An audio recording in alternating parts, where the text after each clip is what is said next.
ട്രംപിൻ്റെ പ്രസ്താവനയായി അജയ് വന്നത് കൂടുതൽ സമയം നൽകാനാണ്, ഇറാന് കൂടുതൽ സമയം നൽകാനാണ് തൻ്റെ തീരുമാനം എന്നും മറ്റും ട്രംപ് ട്രൂത്ത് സോഷ്യൽ കുറിക്കുകയാണ്.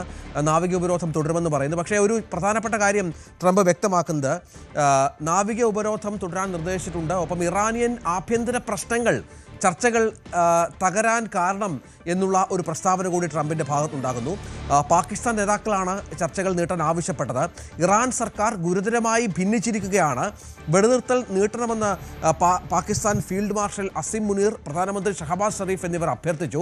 അതിനാൽ ഇറാന്റെ നേതാക്കൾക്കും പ്രതിനിധികൾക്കും ഒരു ഏകീകൃത നിർദ്ദേശം മുന്നോട്ട് വെക്കാൻ കഴിയുന്നതുവരെ ആക്രമണം നിർത്തിവെക്കാൻ ഞങ്ങളോട് ആവശ്യപ്പെട്ടിരിക്കുന്നു എന്നാണ് പറയുന്നത്. അതായത് ഇറാനിലെ ആഭ്യന്തര സംഘർഷങ്ങൾ വളരെ പ്രധാനപ്പെട്ട ഒരു പ്രശ്നമായി ട്രംപ് കാണുന്നുണ്ട്.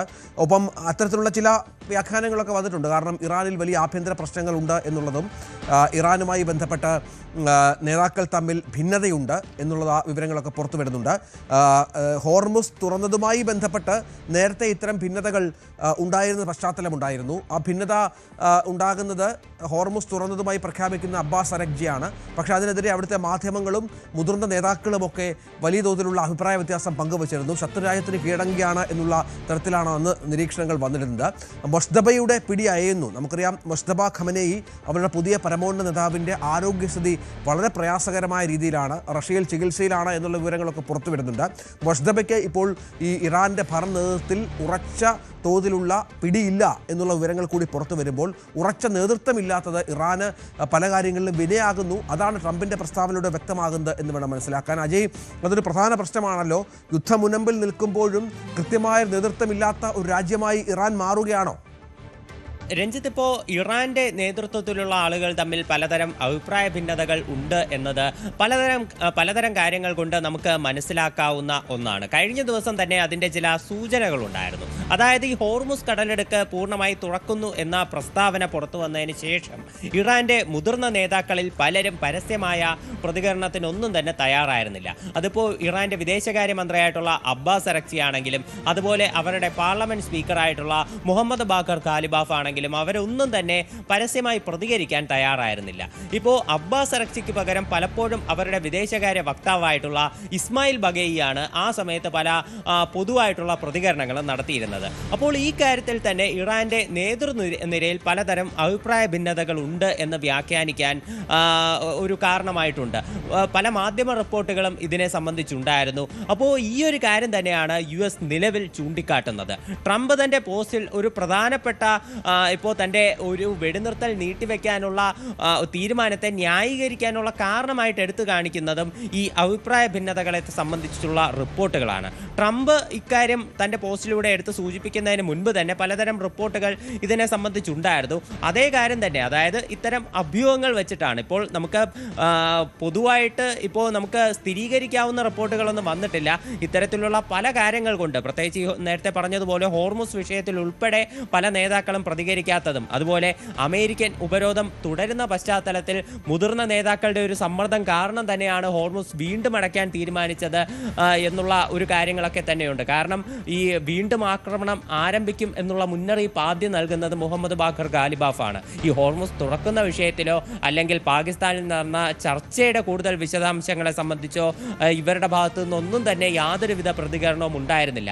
ഇസ്മായിൽ ബഗേയിയാണ് ആ സമയത്തൊക്കെ പ്രതികരിച്ചത്. പിന്നീട് ഈ ആക്രമണങ്ങൾ പുനരാരംഭിക്കുന്ന സമയത്ത് മാത്രം ഇത്തരമൊരു പ്രതികരണം നടത്തിയത് അത് ഈ നേതൃനിരയിലെ അസ്വാരസ്യങ്ങളാണ് എന്നുള്ള ഒരു വിലയിരുത്തലാണ് പരക്കെയുള്ളത്. അപ്പോൾ ഈ ഒരു റിപ്പോർട്ട് പലതരം ഇത്തരം അഭ്യൂഹങ്ങൾ, മാധ്യമ റിപ്പോർട്ടുകളിലൂടെ വന്ന കാര്യങ്ങൾ ഇത് ട്രംപ് തൻ്റെ പോസ്റ്റിലെടുത്ത് ഉപയോഗിച്ചതിന് ശേഷം അവരുടെ നേതൃനിരയിൽ ഒരു സമവായം ഉണ്ടാകട്ടെ, അതിനുശേഷം ഏകീകൃതമായിട്ടുള്ള ഒരു തീരുമാനം, ഒരു ഡീലിനുള്ള പ്രപ്പോസൽ അമേരിക്കയ്ക്ക് മുന്നിൽ സമർപ്പിക്കട്ടെ, അതിനുശേഷം തങ്ങൾ തീരുമാനമെടുക്കാം എന്നതാണ് അമേരിക്കയുടെ നിലവിലെ നിലപാട്. പക്ഷേ ഇതിലെ ഒരു പ്രശ്നമെന്ന് പറയുന്നത് ഇതിന് കൃത്യമായിട്ടുള്ള ഒരു കാലയളവ് നിശ്ചയിച്ചിട്ടില്ല.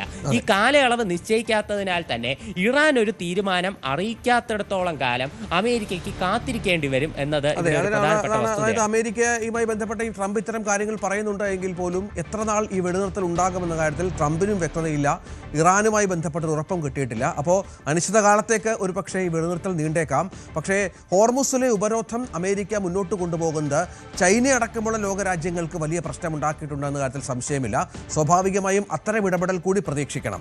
മറ്റൊരു പ്രധാനപ്പെട്ട വാർത്ത കഴിഞ്ഞ ദിവസം പുറത്തു വന്നത് ഇറാൻ്റെ ഒരു കപ്പൽ അമേരിക്ക പിടിച്ചെടുത്തിരുന്നു. അത് വെടിവെക്കുകയും അതിന് പരിക്കേൽക്കുകയും കപ്പലിന് ട്രംപിൻ്റെ പ്രഖ്യാപനം ഞങ്ങൾ കപ്പലിൻ്റെ ക്യാബിൻ തുളച്ചു എന്നൊക്കെയായിരുന്നു.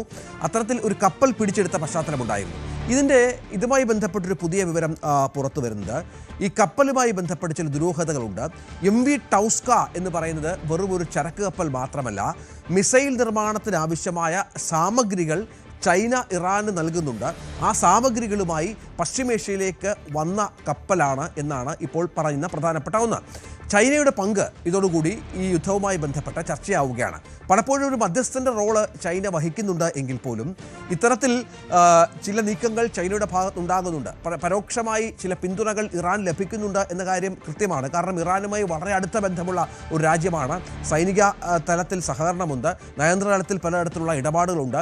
ഓയിൽ, ഒരുപക്ഷെ ഇറാൻ്റെ ഓയിൽ ഏറ്റവും അധികം വാങ്ങുന്ന ഒരു രാജ്യം ചൈനയാണ്. സ്വാഭാവികമായും ചൈനയ്ക്ക് ഇറാനെ കൈവിടാനാവില്ല.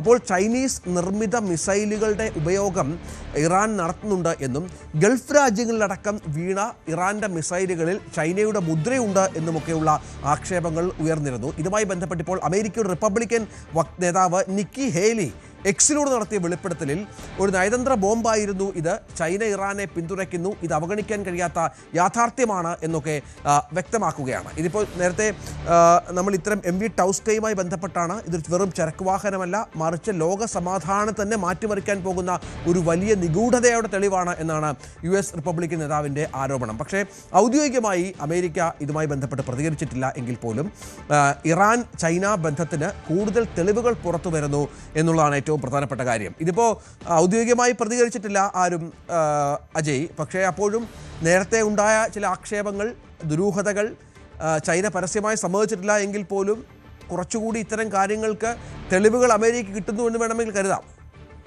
രഞ്ജിത്ത്, ഇപ്പോൾ ഈ MV ടൗസ്ക എന്ന് പറയുന്ന ഇറാന്റെ 900 അടി നീളമുള്ള ഈ ചരക്ക് കപ്പൽ ഇപ്പോഴും ഒരു ദുരൂഹതയായി തുടരുകയാണ്. നമ്മൾ കഴിഞ്ഞ ദിവസം തന്നെ ഇതിന്റെ മറ്റു കാര്യങ്ങൾ വ്യക്തമാക്കിയിരുന്നു. കാരണം ഈ ചരക്ക് കപ്പൽ എവിടേക്ക് പോവുകയായിരുന്നു, എന്തൊക്കെ സാധനങ്ങളാണ് ഇതിനകത്തുള്ളത്, ഈ ക്യാബിനകത്ത് നിന്ന് മറ്റ് ഉദ്യോഗസ്ഥരെയോ അല്ലെങ്കിൽ ആരെങ്കിലും കസ്റ്റഡിയിൽ എടുത്തിട്ടുണ്ടോ, ഇത്തരം കാര്യങ്ങളൊന്നും തന്നെ അമേരിക്ക വ്യക്തമാക്കിയിരുന്നില്ല. ഇറാനും തങ്ങളുടെ ഭാഗത്ത് നിന്ന് കൃത്യമായിട്ടുള്ള പ്രതികരണം ഈ MV ടൗസ്കയെ പറ്റി നടത്തിയിരുന്നില്ല.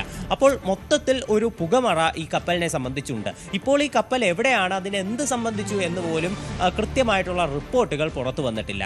അപ്പോൾ അതുകൊണ്ട് തന്നെയാണ് ഇത്തരം ചില സിദ്ധാന്തങ്ങൾ, തിയറികൾ സാമൂഹ്യ മാധ്യമങ്ങൾ വഴി പ്രചരിക്കുന്നത്. അപ്പോൾ റിപ്പബ്ലിക്കൻ പാർട്ടിയുടെ ഒരു പ്രധാനപ്പെട്ട നേതാവായിട്ടുള്ള നിക്കി ഹേലിയാണ് ഇപ്പോൾ ഈ ചൈനീസ് വാദം എടുത്ത് ഉന്നയിച്ചിരിക്കുന്നത്. ഇതിന് കൂടുതൽ വാർത്തകൾക്ക് News 18 Keralam YouTube channel subscribe ചെയ്യുക.